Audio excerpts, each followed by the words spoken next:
This is Meltdown Live, presented by MyBookie.ag. Use code NEXTROUND at MyBookie.ag for double your initial deposit. You sign on to make a deposit, they double it with code NEXTROUND at MyBookie.ag.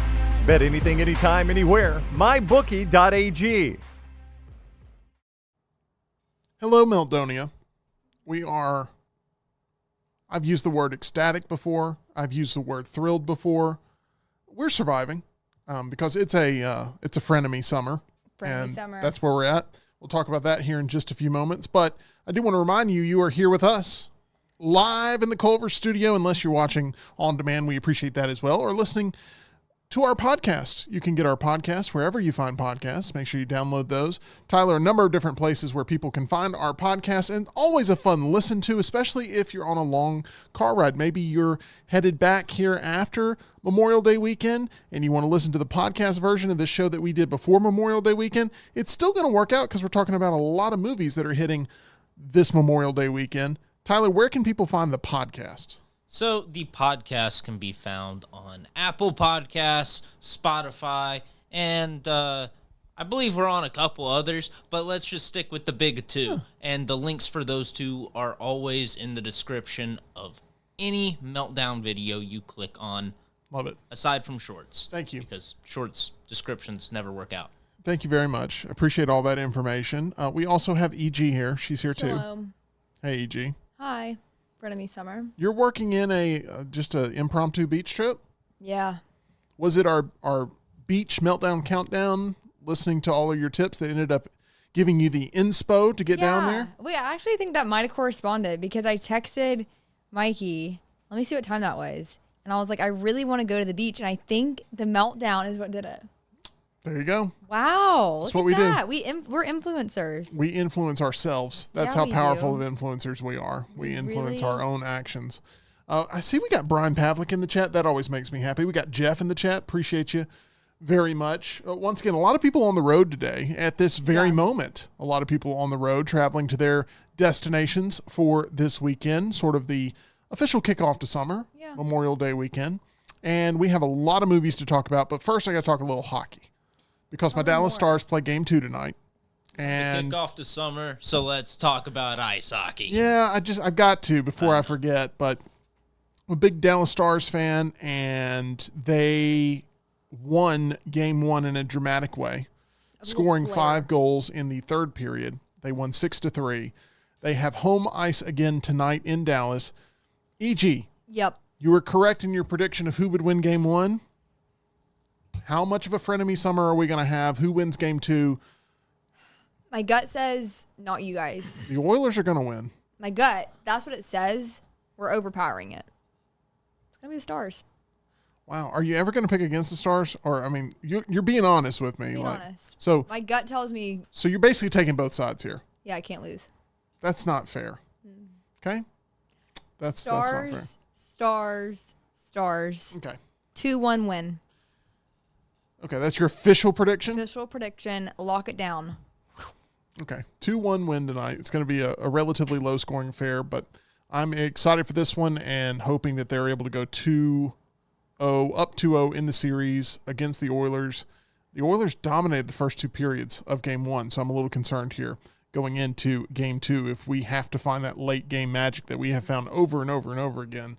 I would really like for us to dominate from the get. That would be nice. It's going to be tied, and then y'all will find that late game magic and break the tie. I hope so. The third period. That's my hope. I hope they win. We got a lot of things on the slate today. Let's talk movies. Let's get right into it. Big stuff here. 2 big movies have released. We've got other movies that are out there as well, including one that Tyler's been championing for a while.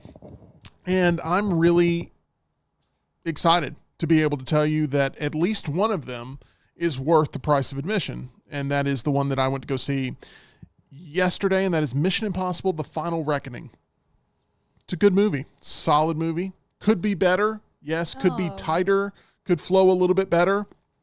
It's long. Yeah. Long movie. We won't be giving out any spoilers for the film, so you don't have to worry about that. But if you are a fan of the franchise, I can't really think of a better way to have this franchise have a bow put on it than this one. If this is truly the final reckoning, if this is truly the last one, which is what all of the rumors have said, that this is going to be it, that, it's got sort of a great dedication to the entire series as a part of its vibe. Yeah. And I think that that's a good thing. Tyler, you've just recently completed your Mission Impossible mission, which is watching every one of them before this release. You really, I'm telling you, in the future, you give yourself an extra day and you'll knock these out with ease. You won't have to worry about stressing. I'm the real IMF, Impossible Movies Force. You need somebody to watch 180 movies and review them all. I'm your man. Yeah. You went into this fresh off of watching the other 7. That had to enhance the experience for you.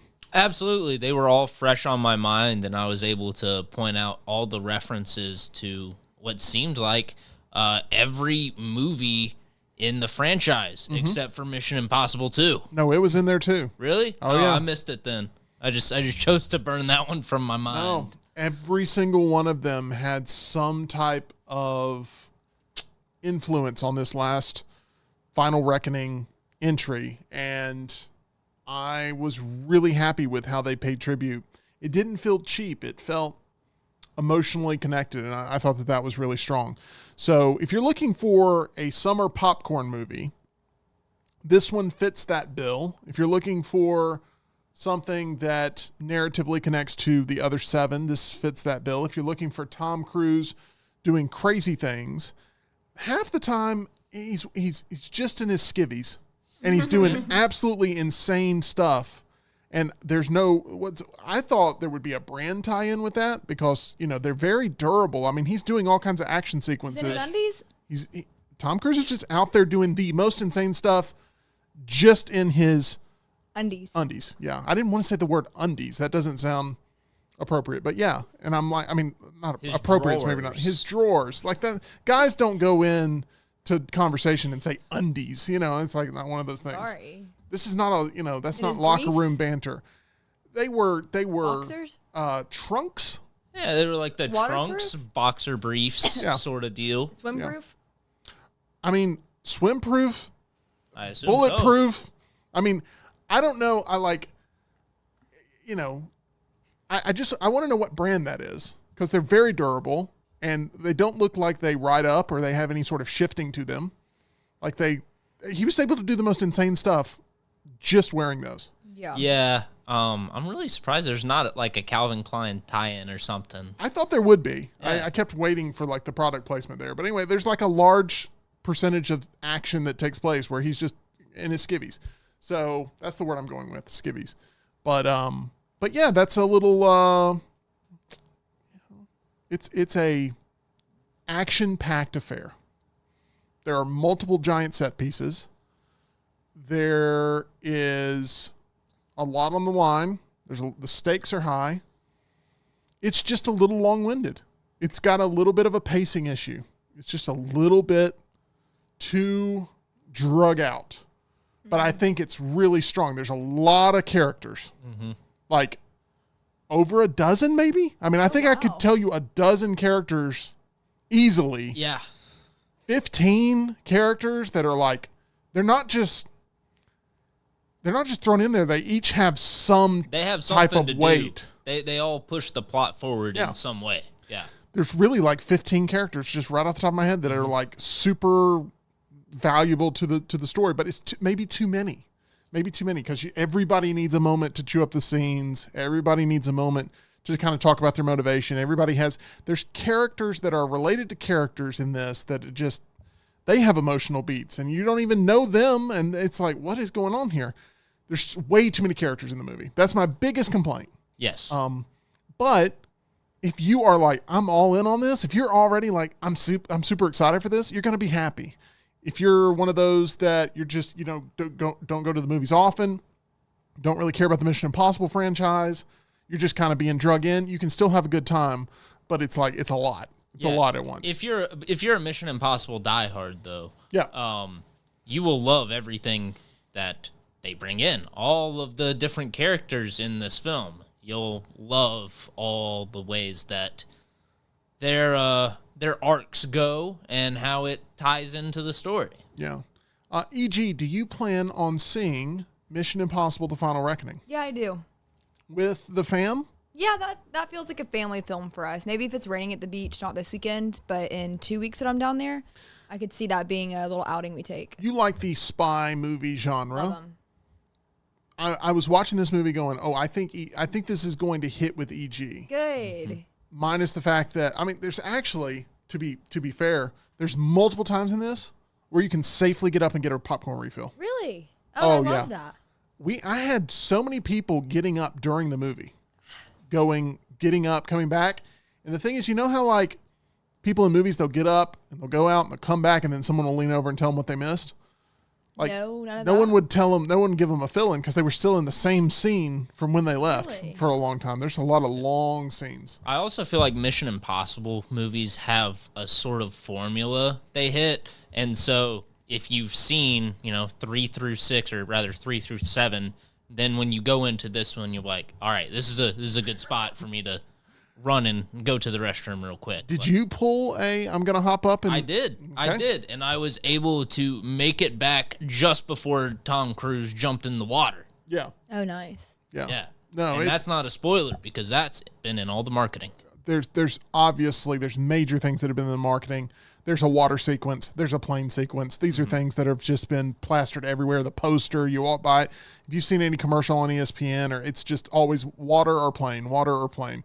And these are giant set pieces, and they're giant stunts, and they are really well done. I mean, yeah, really incredibly well done. But it's just getting there, getting through there, getting out of there. You feel like you're on just a long-winded ride that is rewarding, but also could be a little bit more brisk. That's all I'm going to say. But I would give this thing a B. I would give this thing a 4 out of 5. I would give this thing, a passing grade for sure, a recommendation for sure, this is about as good as you can do with the 8th. I don't know of a better 8th movie other than maybe, Harry Potter. Maybe you could, I don't know that route. I don't know that route. Deathly Hallows Part 2 is pretty good. Deathly Hallows Part 2 is good. This isn't going to be a divisive movie. There's nothing in there that's like, Mission Impossible's gone woke, or there's nothing like, I'm sure there's people that are still going to make that content of like, this is so offensive, Yeah. While also yelling like, can you believe people are always offended? I don't know. It's like, it's weird. It's weird counter argument there. But I'm sure people will somehow find a controversy to make about it. But it's just a good action film. Now, did you have the Tom Cruise announcement before the movie started? I did. Did you get nervous? That he was going to do what happened to you before Bring Her Back? Nah. Okay, you didn't have that fear. I've seen a lot of Tom Cruise promoting this movie, and it seems like he's more just taking all of those opportunities to thank the fans and encourage more people to come out to the theaters, and also throw popcorn in his mouth in a comical way. Yeah. Can either of you reenact what's going on with the popcorn, Tom Cruise, you got this. like videos that are out there? I mean, it's insane. So all of these theaters will have like just rows and rows of popcorn buckets because Tom Cruise has insisted for these premieres where he attends that everyone has a large bucket of popcorn. And he even called someone out when he was walking up to do his little speech before the movie. He notices somebody has an empty popcorn bucket, and he's like, "You need to you ate all your popcorn already. Go refill that real quick." Oh wow! Because he said he eats 2 large buckets of popcorn with every movie. Yeah, agreed. And you can tell that he does because he'll move through it quickly. He'll have his bucket in his arm, and he'll just go. I asked for a reenactment, and I got one. I was happy about that. E.G., I feel like you and Tom Cruise would be friends. I think so too. I think me and Tom would get along. I think we'd share popcorn, passion, if you will. Popcorn passion for sure. Yeah. He is a Scientologist. I think we might have a few conversations that differ there. But all in all, I think I am taller than him. But would love to catch up. Tom, if you're ever in town, let me know. Okay. I think that would be a fun time. You'd be willing to go see Mission Impossible: The Final Reckoning with Tom Cruise. Oh, of course. If Tom calls, absolutely. Okay, let's make that happen, Tom. First thing Ball's in your court. Literally, it is. So. Right now, somewhere, Spud is practicing his Tom Cruise impression. He is. Of like, hey, we're the same height. Maybe, I can, as long as I can work the voice. Can I watch the movie with Simon Pegg and Ving Rhames? I'm going to allow that, yes. All right. And I will watch the movie with Nick Offerman.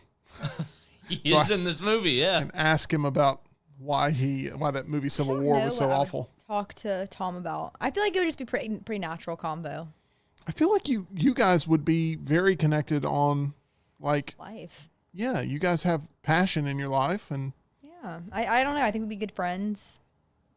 Where are you on the Daredevil adrenaline junkie scale? Like, what is like your peak? What you're willing, like skydive, bungee jump. You'd be willing to do all that? Yeah. Scuba dive, shark cage. That's on my bucket list. I know. I've heard about the shark cage. I thought that may be number one, but like, this is a lot. Have you ever done one of those things at the beach? And once again, this is more of the tourist side of the beach. No, not the parasailing. The slingshot, the bungee. You've done the thing where in like Panama City. Yeah. I have back in the day. I feel like now what I won't do anymore is jump off of things not attached to anything. I do regret in my youth, like jumping off like cliffs and things like that. Like that was pretty stupid. And I also regret taking a photo standing on the top of a parking deck on the rail. That was not worth it looking back. Correct. I could have easily died and fallen off. This is called maturing, and that is what is happening. Yeah. Now I will absolutely be strapped in and like jump off something on the bungee side, but I do want to skydive. My brother goes skydiving pretty often, actually. So it runs in the blood. It does. I can only think of EG's photo there that I have not seen, but I'm imagining of you standing on top of the parking deck. I wonder if I can find that. In a very irresponsible way. And then Tom Cruise, when he was filming Ghost Protocol, sitting on top of that building with no harness or anything. It's all going around, but not even wearing shoes in that pic. Correct. Ooh, yeah, I don't really like that one. Okay, y'all can talk about it. Yeah, Tyler, right now, we live in a society that loves to binge stuff, really. Mm-hmm. You just went through that. I mean, you just did it yourself. Yeah, I prefer not to do that, though. Sure. But there's a lot of people either for the first time watching all the Mission Impossible movies or on a rewatch watching all the Mission Impossible movies. You on Tuesday for us, you're going to let it marinate. You're going to let this one sink in. And you're going to let us know what, in your opinion, are the top 5 Tom Cruise Mission Impossible movies. So I had been keeping a running list of where I had ranked everything as I was going through the franchise. So I've got the whole franchise listed out. Great. Well, sleep on it this weekend multiple times, and we will have that on Tuesday. Tyler's like, I'm ready to go right now, boss. And I'm like, not right now. We'll do it on Tuesday and like finalize things. But I do have all of them like in a sort of general order that I'll have them on. Mission Tuesday. Impossible, the final ranking. Oh, the final ranking. I like that. I like ranking even better. Ranking. That is a lot better. Okay, that's going to do it for our Mission Impossible review. Really quickly here, Tyler, once again, final score out of 5 right now based on first viewing would be what? Right about a 4, right where you are. I think it's a stunning movie to see on the big screen. I think it's rewarding for people who have gone through the franchise. I think it's got a lot of those moments that you're looking for as a Mission Impossible fan. Mm-hmm. The big set pieces, the good banter, a good story. But it's just a bit bloated, and tonally it feels a little disjointed, I guess is the best word for it. I think the run of like Ghost Protocol, Rogue Nation, and Fallout were just more fun experiences, and this had a kind of somber tone. Yeah, that's fair. We've got Jay in the chat. This is a great chat to add in here. I've done the cage in Hawaii. Those sharks are huge, but look so majestic and nice swimming around. It entrances you. And then said, and kids, stupid stuff. I've jumped off a train on a bridge into the river. Very, very stupid. Jay, You're lucky to be here, my friend. I know. That's scary. Water is a little scary to me. Jumping into water that you don't know what's beneath you. Yeah. Moving objects, cliffs, rivers. I hate rivers. Well, I hope sometime very soon we get your review of Mission Impossible: The Final Reckoning. I think you will within the next couple of weeks. We will be here, so we look forward to it. But I also have to get a review of your 4-year-old birthday party again. It's one of my favorite stories. It's kind of leading us into our next story here. For those that don't know, your mother moved mountains. She did. And Mark. She made history. I was giving her the credit because I remember you accrediting her the most of like going in there and negotiating that you would have your birthday here. Your parents asked you where you wanted to have your birthday. Yes. You had a very simple response. Very simple child. This was back before you had a taste for the finer things in life. That's what I was going to say. Yes. That's the best way to put it. And you decided you wanted a Subway restaurant birthday party. Subway restaurant birthday party. Themed in Lilo and Stitch. Now, tell me a little bit about why or just how it went. Like, where other kids showed up? Oh, of course. My little posse. They did. And I was talking to my parents about this around my birthday, actually, because we unearthed some old photos and those obviously came about. And I said, how did that go down? And they said, well, we walked in day of and said, hey, in about an hour, can we have a little party over here? And the Subway workers had never had that request before. And they were like, yeah, absolutely. So we had balloons. We had a cake that had the Lilo and Stitch theme. So it had palm trees. It had like a little figurine of Stitch and Lilo. And it said, happy 4th birthday, Emily Grace. And it was like airbrushed to be like sand and ocean. It's perfect. Perfect. I was also gifted my Barbie Jeep that kind of looks like the Jeep in Lilo and Stitch. Thought that was pretty awesome. They bring it in the restaurant? No, this was at home following. Oh, okay. And the movie, though. I got the Lilo and Stitch movie. That's awesome. And then I got platformed flip-flops that were purple that had like a little heel on them that I wore. And the photos are incredible. There's one photo of me and my Barbie Jeep. And I'm like looking at the camera like, ah! And then both of my brothers are tending to my Jeep. And I think that's really representative of my relationship with them. They're hard at work making sure the Jeep is ready to go and strapping my baby doll into the passenger seat. And I'm just posing for the camera. One of my favorite things I ever had, I had a red Power Wheels Jeep. Yes. And I drove that thing to the ground. Nonstop. Awesome. I think I got that thing when I was probably 5. Yeah. And I drove it at least until I was 13. As you should. They're incredible things. Did she fit in there? I didn't fit in there at the age of 6.5, yeah. But no, I drove that thing. I could tell like I had started to hit a growth spurt when the battery started sounding like yeah, that's a good impression. Yeah. It's like, but I left you on charge all night. How did you already die?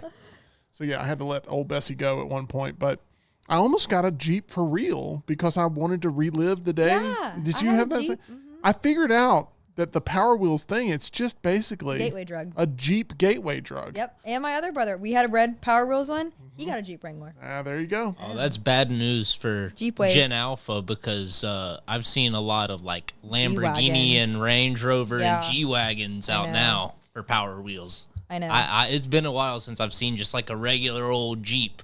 Look, by the time they end up getting cars and stuff, the cars may drive themselves, but they won't pay for themselves. I promise you that. So good luck. Okay.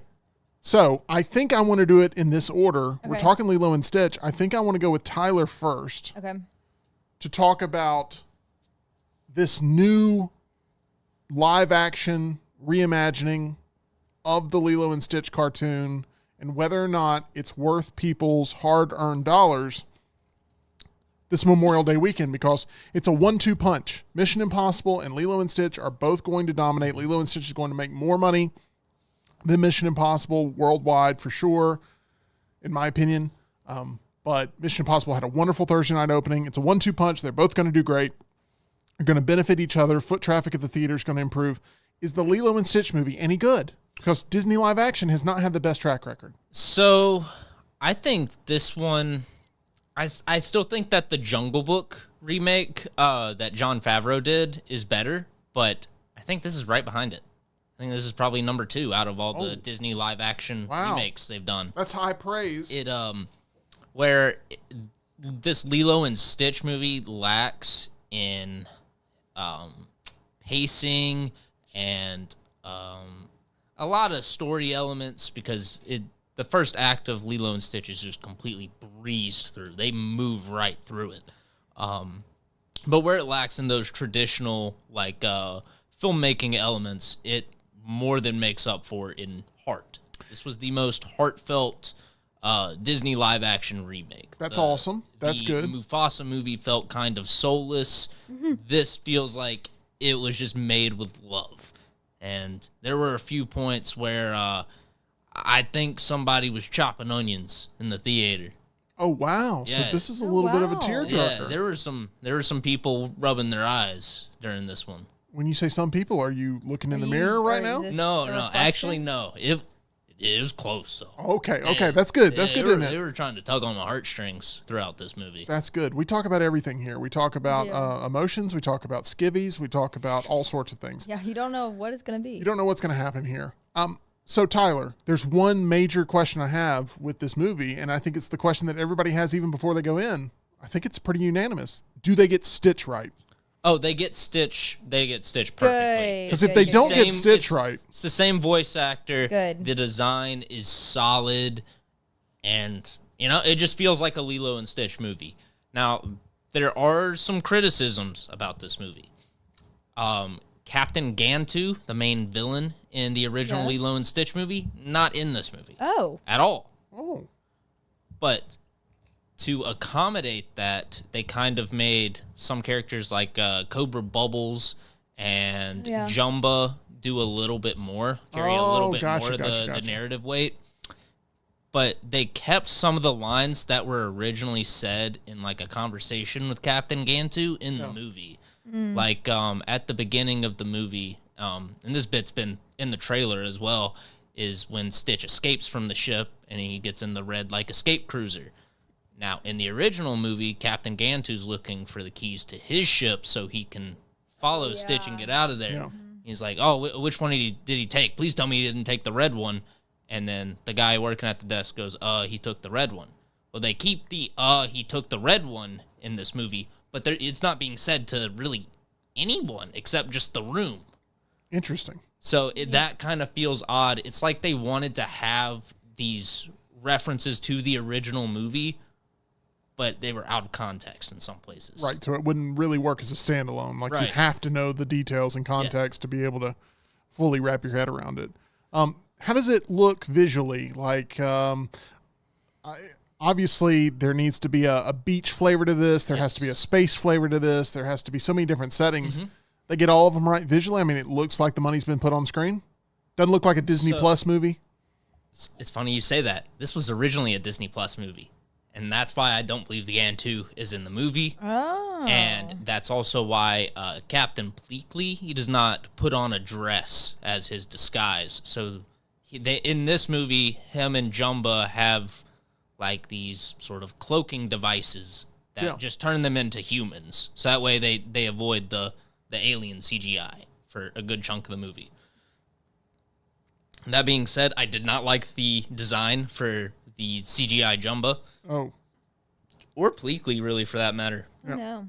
What about the settings? They just look off. The settings look solid. Okay, cool. Couldn't really ask for much more in that regard. Good. Kid actors in this are good? Yeah. Okay. Very solid. Well, I mean, if you're talking about the cutting onions, there must be some connection there, so that's good. Hey, occasionally, from time to time, I have to get my mouth stitched up. I don't know if you're aware of this. Occasionally. Getting some stitching done in the mouth area, and I go to one team for that, and I recommend them wholeheartedly. That is the team located on Grants Mill Road. That is Dr. Jeff, Dr. Brian, and Dr. Nolan over at Alabama Dental, providing you all of those services that you need to make sure you are on top of your oral health there at Alabama Dental. They have all the latest technology, so it's a one-stop shop there with a trusted team of professionals that are high energy. They like talking to you.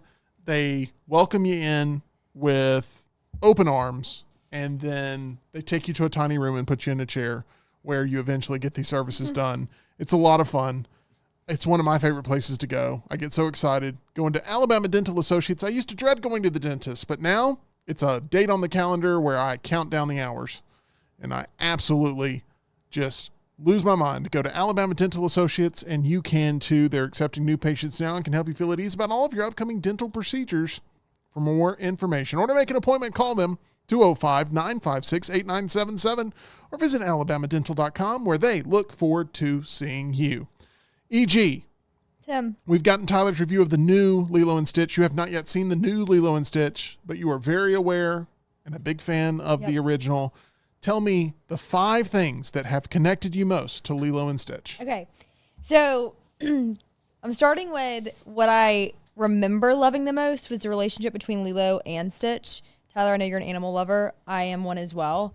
And I remember being so infatuated by how sweet they were. And I remember I had a golden retriever, always have actually, but my childhood dog, Bella, I equated her to Stitch. And I was like, oh my goodness, I'm Lilo, this is Stitch.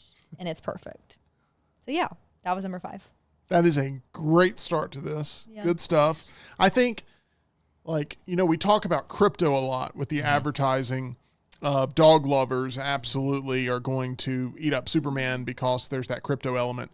I really do think dog lovers are going to see a lot in this Stitch too. Yeah, absolutely. It's just Stitch is basically a dog, but with more agency and more tricks up his sleeve. And a little bit more vocal ability. Just a tad bit. Yeah. E.g., where are we going for number 4 on things that connect you to this? Stitch's personality and his relationship with Pleakley.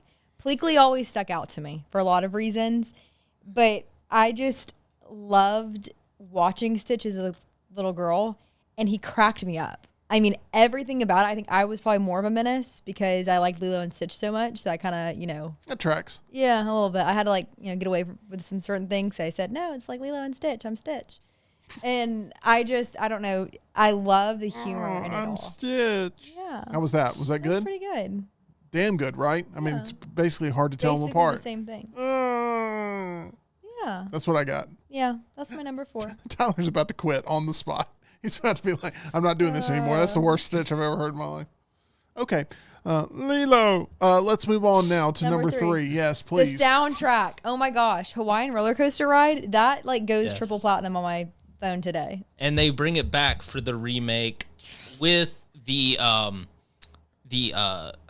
school choir. I forget the name of the school, but they've got the school choir singing back. Yes, it's so good. I love it. It's so happy and just it's so awesome.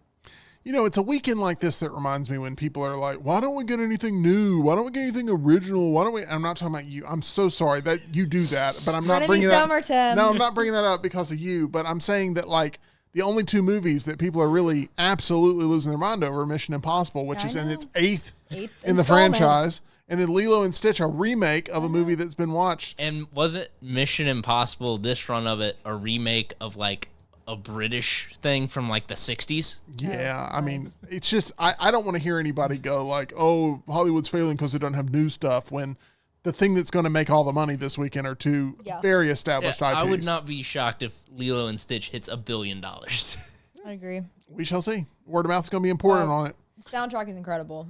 Okay, so I believe we are moving on now to number 2. Deuce. The setting. Oh my gosh. You guys know. That is, I vibe with that. Always have, always will. I think that was initially what attracted me to Lilo and Stitch. But I was so young. But summertime, just everything about it is on par with me. Yeah. Yeah. Except for the space stuff. You're not really... Yeah, I'm not really the biggest space fan, but, Lilo and Stitch made me not, scared of space or, aliens. That never really... Yeah. You're a scaredy cat, but you're not scared of things that could wipe us out very easily. No. Okay.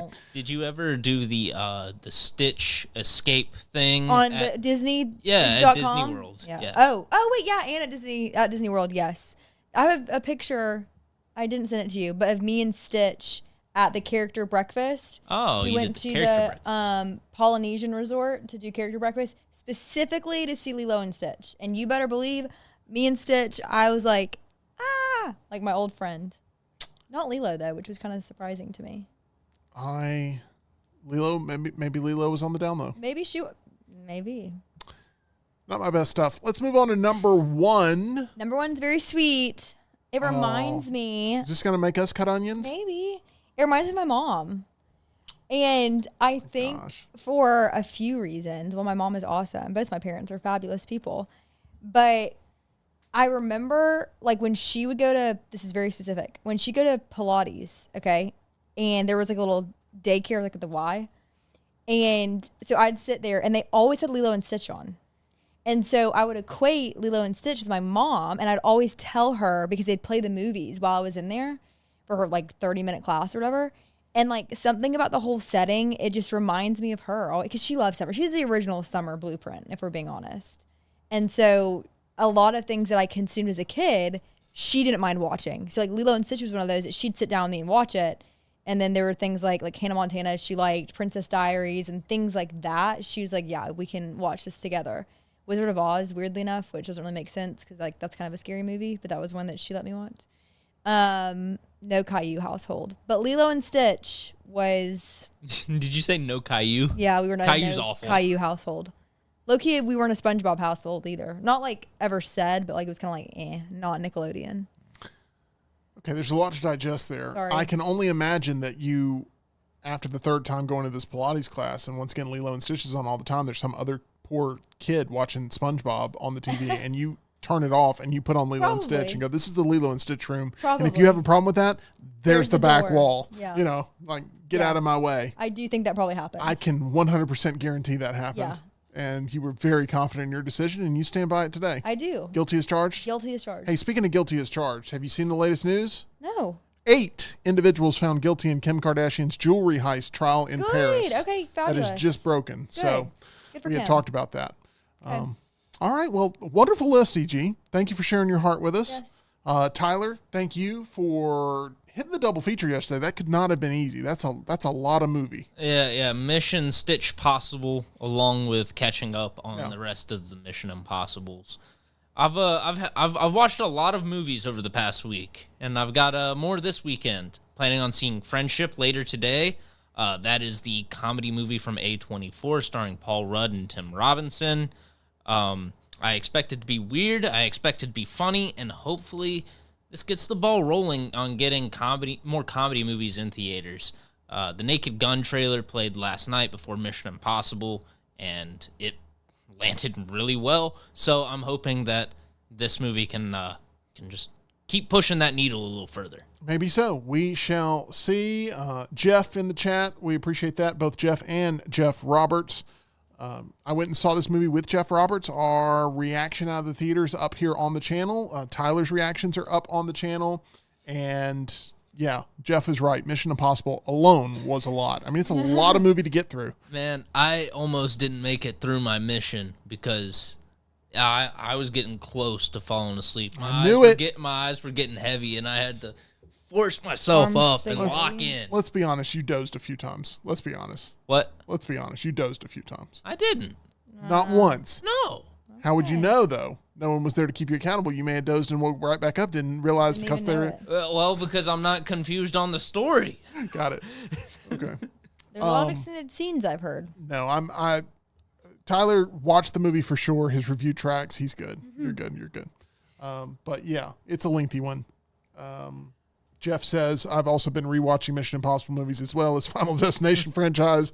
You've done that. You've done both of them. You've inspired multiple people to go through and watch these very lengthy franchises. It's a lot of fun, honestly, when you wrap up whatever the most recent one to hit streaming was, and then you immediately go hit the new release in the theater, because you just notice every little detail and just start connecting all the references.